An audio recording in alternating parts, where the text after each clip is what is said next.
ओम साई राम। हमारे चैनल में आप सभी का बहुत बहुत स्वागत है। श्री साईं सच्चरित्र अध्याय 45 संदेह निवारण। काका साहेब दीक्षित का संदेह और आनंदराव का स्वप्न। बाबा के विश्राम के लिए लकड़ी का तख्ता। प्रस्तावना। गत 3 अध्यायों में बाबा के निर्वाण का वर्णन किया गया है। इसमें कोई संदेह नहीं कि अब बाबा का साकार स्वरूप लुप्त हो गया है, परंतु उनका निराकार स्वरूप तो सदैव ही विद्यमान रहेगा। अभी तक केवल उन्हीं घटनाओं और लीलाओं का उल्लेख किया गया है जो बाबा के जीवन काल में घटित हुई थीं।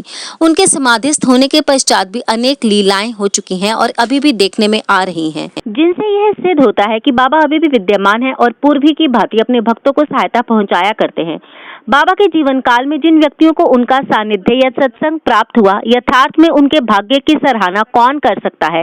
यदि किसी को फिर भी ऐन्द्रिक और संसारिक सुखों से वैराग्य प्राप्त नहीं हो सका, तो इसे दुर्भाग्य के अतिरिक्त और क्या कहा जा सकता है। जो उस समय आचरण में लाया जाना चाहिए था और अभी भी लाया जाना चाहिए, वह है अनन्य भाव से बाबा की भक्ति। समस्त चेतनाओं, इंद्रिय प्रवृत्तियों और मन को एकाग्र कर बाबा के पूजन और सेवा की ओर लगाना चाहिए। कृत्रिम पूजन से क्या लाभ। यदि पूजन या ध्यान आदि करने की ही अभिलाषा है तो वह शुद्ध मन और अंतकरण से होनी चाहिए। जिस प्रकार प्रतिव्रता स्त्री का विशुद्ध प्रेम अपने पति पर होता है, उस प्रेम की उपमा कभी कभी लोग शिष्य और गुरु के प्रेम से भी कर दिया करते हैं, परंतु फिर भी शिष्य और गुरु प्रेम के समक्ष पतिव्रता का प्रेम फीका है और उसकी कोई समानता नहीं की जा सकती। माता पिता, भाई या अन्य संबंधी जीवन का ध्येय प्राप्त करने में कोई सहायता नहीं पहुंचा सकते। इसके लिए हमें स्वयं अपना मार्ग अन्वेषण कर आत्म अनुभूति के पथ पर अग्रसर होना पड़ता है। सत्य और असत्य में विवेक, इहलौकिक और परलौकिक सुखों का त्याग, इंद्रिय निग्रह और केवल मोक्ष की धारणा रखते हुए अग्रसर होना पड़ता है। दूसरों पर निर्भर रहने के बदले हमें आत्मविश्वास बढ़ाना उचित है। जब हम इस प्रकार विवेक बुद्धि से कार्य करने का अभ्यास करेंगे तो हमें अनुभव होगा कि यह संसार नाशवान और मिथ्या है। इस प्रकार की धारणा में संसारिक पदार्थों में हमारी आसक्ति उत्तरोत्तर घटती जाएगी और अंत में हमें उनसे वैराग्य उत्पन्न हो जाएगा। तब कहीं आगे चलकर यह रहस्य प्रकट होगा कि ब्रह्म हमारे गुरु के अतिरिक्त दूसरा कोई नहीं, वरन यथार्थ में वही परमात्मा है। और यह रहस्य उद्घाटन होता है कि यह दृश्यमान जगत उनका ही प्रतिबिंब है। अतः इस प्रकार हम सभी प्राणियों में उनके ही रूप का दर्शन कर उनका पूजन करना प्रारंभ कर देते हैं और यही समत भाव दृश्यमान जगत से विरक्ति प्राप्त कराने वाला भजन या मूल मंत्र है।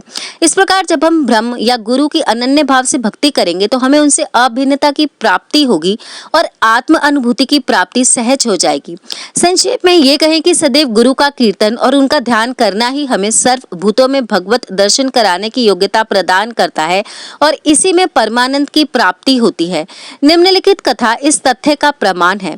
काका साहेब दीक्षित का संदेह और आनंद राव का स्वप्न। यह तो सर्व विदित है कि बाबा ने काका साहेब दीक्षित को श्री एकनाथ महाराज के 2 ग्रंथ श्रीमद् भागवत और भावार्थ रामायण का नित्य पाठ करने की आज्ञा दी थी। काका साहेब इन ग्रंथों का नियम पूर्वक पठन बाबा के समय से करते आए हैं और बाबा के समाधिस्थ होने के उपरांत अभी भी वे उसी प्रकार अध्ययन कर रहे हैं। एक समय चौपाटी में काका साहेब प्रातःकाल एकनाथी भागवत का पाठ कर रहे थे। माधवराव देशपांडे, श्यामा और काका महाजनी भी उस समय वहां उपस्थित थे तथा ये दोनों ध्यान पूर्वक पाठ श्रवण कर रहे थे। उस समय 11वें स्कंद के 2य अध्याय का वाचन चल रहा था, जिसमें नवनाथ अर्थात ऋषभ वंश के सिद्ध यानी कवि, हरि, अंतरिक्ष, प्रपृत, पिपलायन, अवरिहोत्र, ध्रुमिल, चमस और करभाजन का वर्णन है, जिन्होंने भागवत धर्म की महिमा राजा जनक को समझाई थी। राजा जनक ने इन नवनाथों से बहुत महत्वपूर्ण प्रश्न पूछे और इन सभी ने उनकी शंकाओं का बड़ा संतोष पूर्वक समाधान किया था। अर्थात कवि ने भागवत धर्म, हरि ने भक्ति की विशेषताएं, अंतरिक्ष ने माया क्या है, प्रबुद्ध ने माया से मुक्त होने की विधि, पिपलायन ने परब्रह्मा के स्वरूप, अवरिहोत्र ने कर्म के स्वरूप, दुर्मिल ने परमात्मा के अवतार और अन्य कार्य, चमस ने नास्तिक की मृत्यु के पश्चात की गति एवं करभाजन ने कलिकाल में भक्ति की पद्धतियों का यथाविधि वर्णन किया। इन सब का अर्थ यही था कि कलयुग में मोक्ष प्राप्त करने का एकमात्र साधन केवल हरि कीर्तन या गुरु चरणों का चिंतन ही है। पठन समाप्त होने पर काका साहेब बहुत निराशापूर्ण स्वर में माधवराव और अन्य लोगों से कहने लगे कि नवनाथों की भक्ति पद्धति का क्या कहना है, परंतु उसे आचरण में लाना कितना दुष्कर है। नाथ तो सिद्ध थे, परंतु हमारे समान मूर्खों में किस प्रकार की भक्ति का उत्पन्न होना क्या कभी संभव हो सकता है। अनेक जन्म धारण करने पर भी वैसी भक्ति की प्राप्ति नहीं हो सकती, तो फिर हमें मोक्ष कैसे प्राप्त हो सकेगा। ऐसा प्रतीत होता है कि हमारे लिए तो कोई आशा ही नहीं है। माधवराव को यह निराशावादी धारणा अच्छी नहीं लगी। वह कहने लगे कि हमारा अहोभाग्य है जिसके फलस्वरूप ही हमें साईं सदृश अमूल्य हीरा हाथ लग गया है। तब फिर इस प्रकार का राग अलापना बड़ी निंदनीय बात है। यदि तुम्हें बाबा पर अटल विश्वास है तो फिर इस प्रकार चिंतित होने की आवश्यकता ही क्या है।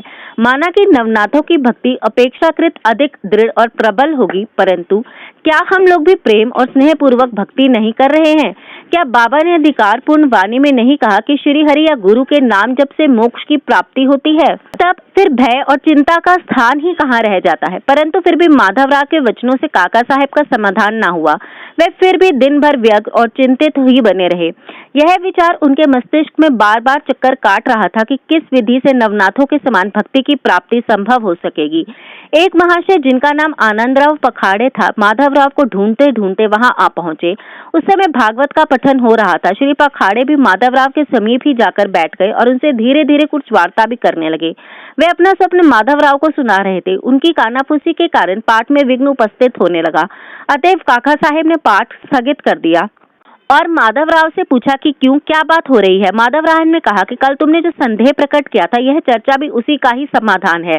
कल बाबा ने श्री पखाड़े को स्वप्न में दर्शन दिए और उन्होंने जो कहा इनसे ही सुनो। इसमें बताया गया है कि विशेष भक्ति की कोई आवश्यकता नहीं, केवल गुरु का नमन या उनका पूजन करना ही पर्याप्त है। सभी को स्वप्न सुनने की तीव्र उत्कंठा थी और सबसे अधिक काका साहेब को। सभी के कहने पर श्री पखाड़े अपना स्वप्न सुनाने लगे, जो इस प्रकार है। मैंने देखा कि एक अथाह सागर में मैं खड़ा हुआ हूँ।